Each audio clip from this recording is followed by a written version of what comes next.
ఇక మహిళా సాధికారత లక్ష్యంగా మహిళల్లో చైతన్యం పెంపొందించడానికి మహాలక్ష్మి పథకం ప్రజల ఆరోగ్యరీత్యా పేద మధ్యతరగతి ప్రజలకు కార్పొరేటర్ వైద్యం అందే విధంగా రాజీవ్ ఆరోగ్యశ్రీ పథకాలను దోహదపడతాయని మహబూబాబాద్ నియోజకవర్గ ఎమ్మెల్యే మురళీ నాయక్ అన్నారు. అయితే ప్రమాణ స్వీకారం తర్వాత మొట్టమొదటిసారిగా నియోజకవర్గానికి వచ్చిన సందర్భంగా ఆయనకు పార్టీ శ్రేణులు అభిమానులు ఘన స్వాగతం పలికారు.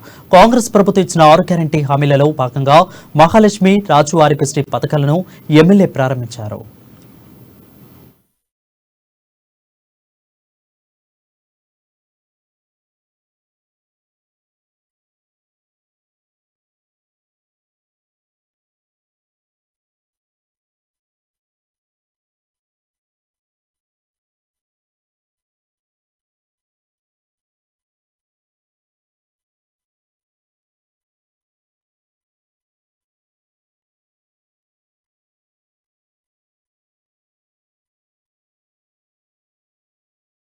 మొట్టమొదటి అంశమైనటువంటి మహిళలకు అలాగే బాలికలకు ట్రాన్స్జెండర్లకు అందరికీ పల్లె వెలుగు బస్సుతో పాటుగా అలాగే సిటీ ఆర్డినరీ బస్సులు మెట్రో ఎక్స్ప్రెస్లు అన్నింటిలో వాళ్ళకు ఉచిత ప్రయాణం మొత్తం రాష్ట్రం అంతటా ఎక్కడికి వెళ్ళినా కూడా మరి 0 టికెట్ తోటి వాళ్ళు ప్రయాణం చేసే విధంగా కాంగ్రెస్ పార్టీ మహిళలకు పెద్దపీట వేయడం జరిగింది.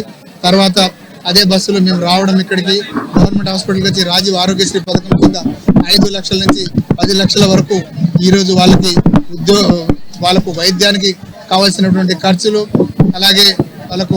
అలాగే భోజనాల సౌకర్యంతో పాటుగా వాళ్ళకి రవాణా సౌకర్యాల ఖర్చులు కూడా కాంగ్రెస్ ప్రభుత్వం భరించే విధంగా ఈరోజు రూపకల్పన చేయడం చాలా ఆనందంగా ఉంది. ప్రజలలో ఇప్పుడు మేము వెలుగును చూస్తూ ఉన్నాం, వాళ్ళ ఆశగా ఎదురు చూస్తా ఉన్నాం కాంగ్రెస్ పార్టీ తరఫున.